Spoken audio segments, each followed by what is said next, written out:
खुलुमबाय दिनैनि बे 5 तारिख जुलाइ 2026 मायथाइयाव बालिमारि बान्दो खर' पिकनिक स्पट बेयाव गोदानै मोनसे माने दुगैग्रा उन्दैफोरनि दुगैग्रा गेलेग्रा ओमफ्राय नाव मेचिननि नाव साइकेलजों सालायग्रा दैयाव आरो साइकेलजों पेडेल बै नाव सालायग्रा बेखौ गोदानै अपेनिं खालामदों।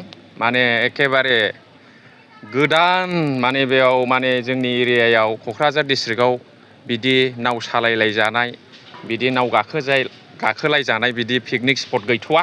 दा नैबे जोंनि गसाइगाव क'क्राझार डिस्ट्रिक्टनि आन्दाराव थानाय नैबे गसाइगाव साब डिभिजननि सिङाव बालिमारि बान्दो खर' पिकनिक स्पटआव गोदानै बेखौ अपेनिं खालामबाय।